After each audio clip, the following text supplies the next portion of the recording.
Сегодня мы поговорим про самые сильные, по моему мнению, заклинания в манге Черный Клевер. И да, Аста здесь даже не на первом месте. А еще спасибо Димасику за то, что вдохновил меня этой идеей. Ну а также напоминаю, что почитать свою любимую мангу, манху Маньхуа, вы сможете на remanga.org. Здорово, ребятки и анимешники, у микрофона Зик. А вот ребята, которые оставили свой коммент под прошлым роликом. Ну а мы начинаем.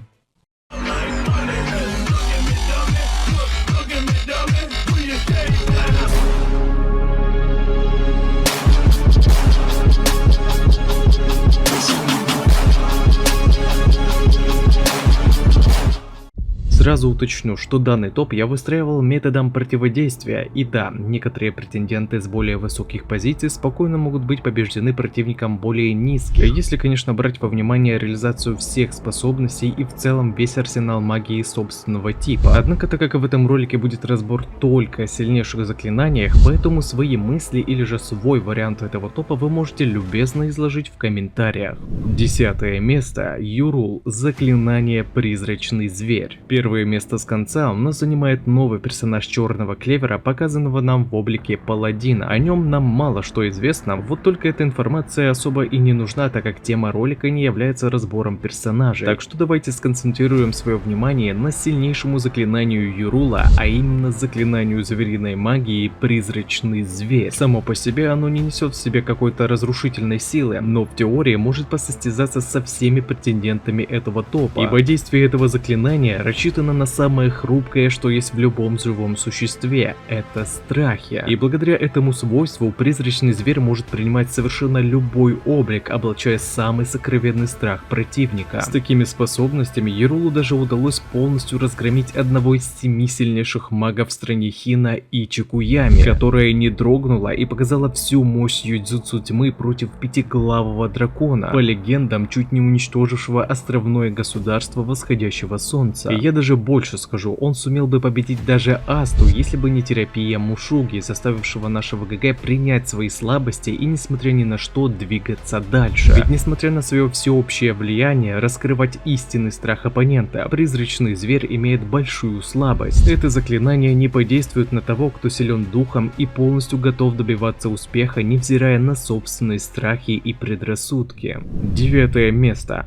Фауст Нахт. Заклинание магии тьмы Монумент Искупления. Помимо своей внушительной силы, по моему мнению, это самое офигенное заклинание по его визуалу, которое прям отлично подходит к теме магии тьмы. Однако не только своим эффектным видом хорошо это заклинание, но и своей мощью. Ведь данная гробница теней способна заточить в несуществующий мир теней, где нет ни жизни, ни смерти абсолютно любого противника, если заклинание будет влито столько же или же больше маны, чем имеет противник, тем самым заточая его в ловушку, из которой уже не выбраться. Однако, хоть теневое измерение это нечто неосязаемое, которое нельзя вот так просто уничтожить, так как оно нематериальное и больше не зависит от своего владельца, но это заклинание все же можно уничтожить и выбраться из него, если противник своей магией может уничтожать саму концепцию заклинания, или же его объем маны и сама магия превзойдут изначально затраченный объем маны на Монумент Искупления. Такими противниками для вице-капитана Черных Быков и стали высшие дьяволы Лилит с Наамахом, да и следующим претендентам не составит труда справиться с этой теневой гробницей. 8 место. Паладин Лилия Аквария. Заклинание пространственной магии Священное пространство доминирования маны. Данное заклинание является продвинутой версией того, что нам показывал Зенон в бою против Юна. Вот только из-за того, что его вновь воссоздал Паладин Лилия, священная версия этого заклинания в разы повысила свою мощь. То есть, если бы Юна с арки Пикового Королевства попал в это пространство, ему бы пришлось не так легко, как с Зеноном. Ибо выбраться из этого пространства, которое полностью подчиняет всю магию внутри захваченной области, сводя на нет заклинания и защиту противника, могут только еще одни пространственные магии, овладевшие зоной маны, а также магии, обладающие внушительным запасом маны и исключительным ее контролем. Но Эль частично попадает под это описание, так как ее контроль маны бывает также очень высок. Плюс еще она вместо Ундины получила нового фамильяра Левиафана, так что и мана-запас у нее был внушительный. Но даже в таком состоянии Ноэль не удалось выбраться из этой ловушки. Ну а следующему претенденту уничтожить это пространство будет как два пальца об асфальт. 7-е место. Морис Либардит. Все заклинания магии модификации. Да, соглашусь, это довольно нечестно по отношению к остальным персонажам, но в этом топе есть главный герой с его антимагией, так что такую оплошность можно и простить. Данного ученого из Алмазного Королевства вовсе не стоит недооценивать, ведь главное свойство его магии — это влияние на саму концепцию любых вещей. И Морису не важно, что это будет — заклинание, осязаемое или неосязаемое, сама магия или существо. Он может перестроить или разрушить все, что ему угодно, а любые бафы этого персонажа от одержимости и до паладина только усиливают его возможность перестраивать вещество, будь оно даже нематериально. И одолеть его сможет только тот, кто также может уничтожать магию противника, поэтому 6-е место нам представит Великий Король Проклятий. Вогник,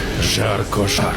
Ни для кого, наверное, не секрет, что пламя Мерилионы способно сжигать даже магию врагов. И кто как не она отлично подходит для сражения против мага, уничтожающего саму концепцию заклинаний. При этом это единственный человек, если не существо на всей планете, которое настолько мастерски управляет маной, что неоднократно в ее сторону произносят фразы, будто Мерио является самим воплощением маны. А ее заклинание воплощения адского пламени способно увеличить разрушительную силу владельца в зависимости от того, насколько долго она находится в этом состоянии. Вот только помимо ее сокрушительной огневой мощи, это заклинание имеет и обратный эффект. Воплощение адского пламени с течением времени пребывания в этом облике постепенно превращает тело Мерилионы в ману. А значит, если бой с Морисом затянется надолго, то Мерио просто... Нет, я даже не хочу думать об этом.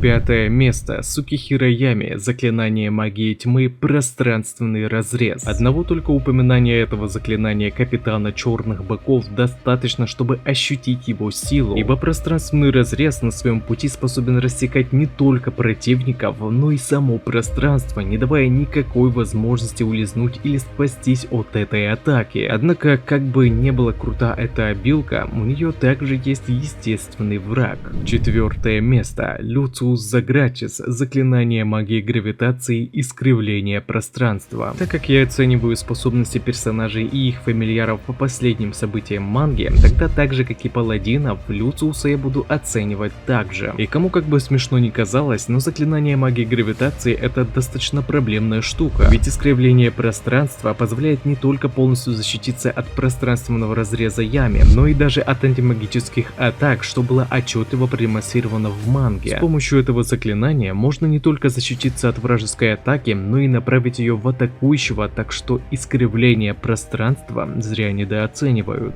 3-е место. Люциус Загратис. Заклинание магии времени Хроностазис. Данное заклинание может сыграть злую шутку с большинством магов этой вселенной, ибо противник просто даже не поймет, кто, где и когда успел нанести ему удар, полностью заточая или уничтожая противника. И к тому же в исполнении Люциуса Хроностазис может поражать не только отдельные цели, но и большие, обширные области, а то и всю планету. С нынешним-то уровнем маны антагониста такое даже вполне возможно. А я напоминаю, что Хроностазис может не только заточать противников, но также откатывать время в любую сторону, плюс еще может также позволить владельцу просматривать будущее на несколько шагов вперед, но это уже зависит от маны. 2-е место. Аста. Антимагия. Удар бесконечности. Удар бесконечности — это неоспоримая классика, которую ГГ перенял у капитана Ями. Точный удар, способный рассечь противника на огромном расстоянии. Однако у Астера появился и новый прием — это ZN, который в принципе сильнее бесконечного удара, ведь он способен за раз высвободить чудовищное количество антимагии. Но в целом я считаю, что эти два приема совместимы, и если это так, тогда ZN выйдет на 1-е место, ибо несмотря на силу техники страны Хина, удар бесконечности обладает очень имбовым свойством. Он поражает врагов, но не наносит урона своим союзникам. Все это, конечно, связано с контролем антимагии дьявола Либия, с чем Астер, естественно, очень сильно преуспел. Однако пока данное применение не было показано, удар бесконечности для меня находится выше по приоритету. Ну и 1-е место у нас занимает королева бурных вод Ноэль Сильва.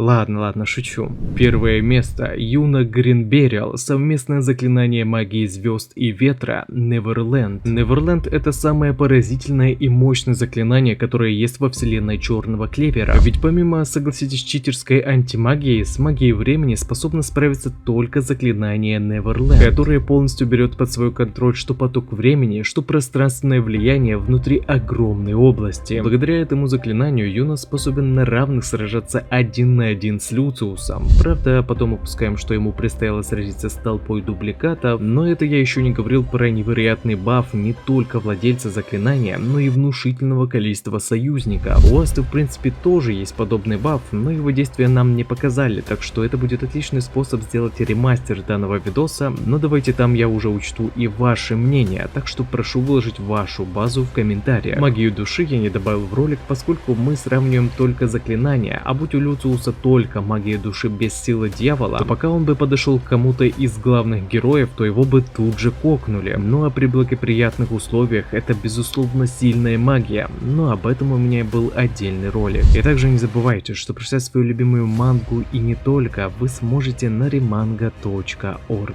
А на этом ролик подходит к концу. Пишите в комментариях, что вам понравилось, а что не понравилось, и несколько комментариев попадут в следующие ролики. Если тебе понравился ролик, тогда лайк и подписка для меня будет лучшей благодарностью, а также не забываем про колокольчик, ведь в последнее время не всем приходит уведомления. Всем спасибо за ваш просмотр, мирного неба вам над головой и всем пока-пока.